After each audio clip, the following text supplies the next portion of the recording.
चले जाइए मधुबनी डीओ के यहाँ, वहाँ रेट फिक्स है, 1.25 लाख रुपया दीजिए आप और फर्जी जांच रिपोर्ट बना करके डीओ के यहाँ से दिया जाता है। और ये जो मदरसा बोर्ड के चेयरमैन हैं ये भ्रष्टाचार मुक्त की बात करते हैं। मैं पूछना चाहता हूं कि जो शिक्षक है क्या वो सैकड़ों ट्रस्ट का ट्रस्टी हो सकता है? अभी ये सबसे पहले प्राथमिकता के आधार पे माननीय मुख्यमंत्री नीतीश कुमार मदरसा बोर्ड के अध्यक्ष पर जांच बिठाए और उनको जेल भेजे।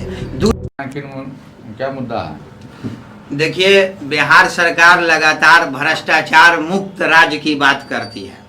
आज मैं आपको बिहार में शिक्षा व्यवस्था नीतीश जी के सुशासन में 2005 के बाद से इससे बुरा हाल शिक्षा का नहीं हुआ होगा, खास करके दरभंगा मधुबनी जिला का। अभी मैं बात करूंगा, ये आप देखिए, ये लिस्ट है दरभंगा और मधुबनी का, ये 2 लिस्ट है। ऐसे सैकड़ों मदरसे हैं जो जमीन पे नहीं है और उसको दरभंगा मधुबनी के जिला शिक्षा पदाधिकारी के द्वारा जांच करके उसको सचिवालय और मदरसा बोर्ड भेज दिया गया है। ये इतना बड़ा स्कैम है जो सरकार, जो मदरसा बोर्ड भ्रष्टाचार मुक्त राज्य की बात करती है, शिक्षा को भ्रष्टाचार से मुक्त करने की बात करती है, ऐसी सरकार में ये ऐसे सैकड़ों मदरसे हैं जो दरभंगा और मधुबनी में जमीन पे नहीं है, उसकी फर्जी जांच करके और वैसी जांच रिपोर्ट दी गई है जिला एजुकेशन पदाधिकारी के जरिए जो जिसमें जमीन का कागज फर्जी, मोटेशन की रसीद फर्जी। आप जब स्थल पे जाएंगे कहीं मदरसा की न तो कोई बिल्डिंग नजर आएगी न कहीं शिक्षा होता हुआ दिखेगा। और ये एक ऐसा व्यक्ति है जो इस रैकेट का सरदार है जिसका नाम रियाज सादिक है।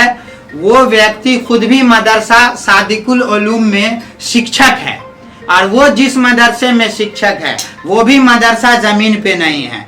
मदरसा बोर्ड से उस मदरसा को जो मंजूरी मिली है वो सादिकुल उलूम के नाम पे, लेकिन उसकी जमीन बाबू सलीमपुर में पड़ती है, वो भी मदरसा जमीन पे नहीं है।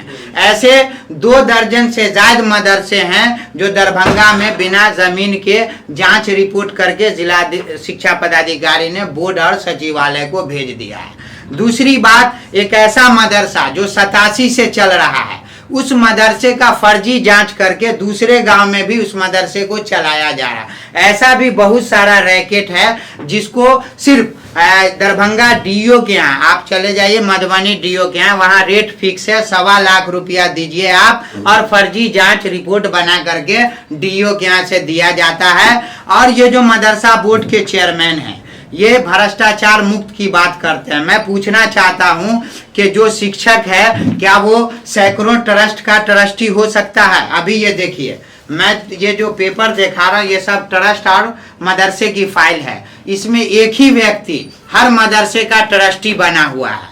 अब इससे बड़ा भ्रष्टाचार क्या होगा? रजिस्ट्रार के यहाँ से एक ही व्यक्ति 100 ट्रस्ट में ट्रस्टी बनता है। मैं पूछना चाहता हूँ मदरसा बोर्ड के चेयरमैन से कि आपने जो ट्रस्ट बना करके मदरसा कमेटी चलाने की बात की तो क्या ये भ्रष्टाचार मुक्त होगा? अगर एक ही व्यक्ति 100 ट्रस्टी बन जाए और वही 100 मदरसे का मालिक होगा तो मुझे नहीं लगता कि इससे बड़ा भ्रष्टाचार बिहार में और किसी शिक्षण संस्थान में हो रहा होगा। आप क्या मांग कर रहे हैं? क्या हम मांग यही करते हैं कि सबसे पहले प्राथमिकता के आधार पे माननीय मुख्यमंत्री नीतीश कुमार मदरसा बोर्ड के अध्यक्ष पर जांच बिठाए और उनको जेल भेजे।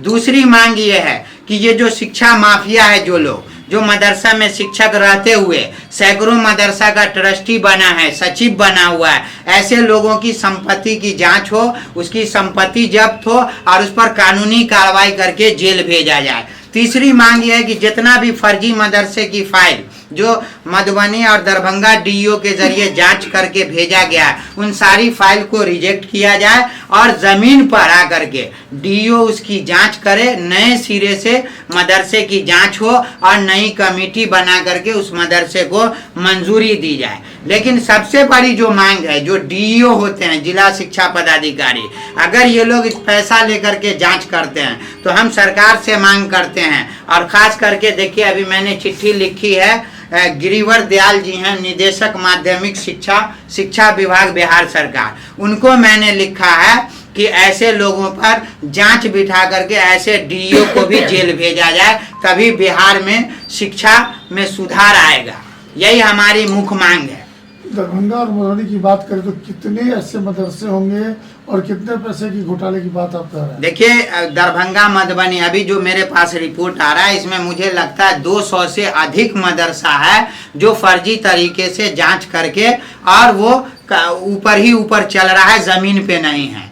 तो और इसमें ऐसा ही नहीं है कि बस यही लोग हैं। एक यहाँ प्राथमिक विद्यालय है, विद्यापति स्कूल है, उसमें शिक्षक है मकसूद आलम, वो भी डीईओ ऑफिस में यही काम करते हैं शिक्षा छोड़ करके, और उनका भी दर्जनों मदरसा उन्होंने पास कराया है जो ज़मीन पे नहीं है।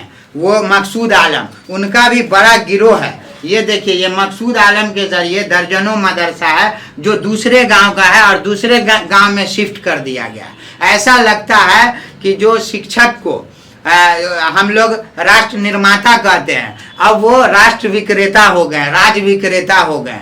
तो ऐसे लोगों पे सरकार लगाम लगाए। और इसमें जो सबसे प्राथमिक जो लोग इसमें संलिप्त है, जो षड्यंत्रकारी लोग हैं, उसमें जदयू से जितने भी मुस्लिम नेता जुड़े हुए हैं, उनका बस अभी 2 ही काम है, मदरसा बोर्ड और वक्फ बोर्ड की दलाली, और 3 से 4 लाख रुपया गरीब लोगों से नौकरी देने के नाम पर ये उगाही करते हैं, जिसका ये प्रमाण है कि सैकड़ों मदरसा है जो सरकार किसी भी हाल में इलीगल है, ये जिसको सरकार नौकरी नहीं देने जा रही है, जिसका करोड़ों रुपया रियाज सादिक जैसा और जदयू के मुस्लिम नेता कई ऐसे हैं जो करोड़पति बन गए हैं, वो घोटाला कर गए। ऐसे मौलवी और भी भूखमरी के शिकार होंगे। इनको न तो नौकरी मिलने जा रही है, न सरकार इस मदरसा को मंजूरी देने जा रही है। क्या लग रहा है जो मुस्लिम छात्र थे उनको जो एजुकेशन की बात करें, तो कहीं नहीं लगा कि छात्रों के साथ जो कई तरह के आरोप भी लगे हैं मदरसे पे, तो क्या लग रहा है, इसको बढ़ावा दिया जा रहा है, क्या लग रहा है? नहीं, मुझे लगता है कि इसमें सरकार भी कहीं ना कहीं भ्रष्टाचारियों को संरक्षण देने का काम कर रही है। मदरसा बोर्ड में एक ऐसे अध्यक्ष को बिठा दिया है जो भ्रष्टाचार का सरदार है। वो खुद अपने परिवार से 10-10, 15-15 आदमी को मदरसा बोर्ड में इलीगल तरीके से नौकरी में रखे हुआ है। मदरसा बोर्ड के करोड़ों रुपया को गलत तरीके से निकासी करके वो निजी तौर पे इस्तेमाल कर रहा है। तो इसमें सरकार का सीधा सीधा रोल है, जो ऐसे अध्यक्ष के जरिए मुसलमानों का शोषण कर रहे हैं। मुसलमानों में पहले से बेरोजगारी है, और नौकरी के नाम पे बिचौलियों के माध्यम से सैकड़ों नहीं हजारों ऐसे गरीब मौलवी हैं जो जेवर बंधक रख के, जमीन गिरवी रख के नौकरी के नाम पे ऐसे दलालों को दिया है, जिनको नौकरी भी नहीं मिलेगी। ऐसे लोगों के साथ सरकार ने छल किया है। हम मांग करते हैं कि सरकार इसकी निष्पक्ष जांच करे और दलाल को भी जेल भेजे, मदरसा बोर्ड के चेयरमैन को भी जेल भेजे।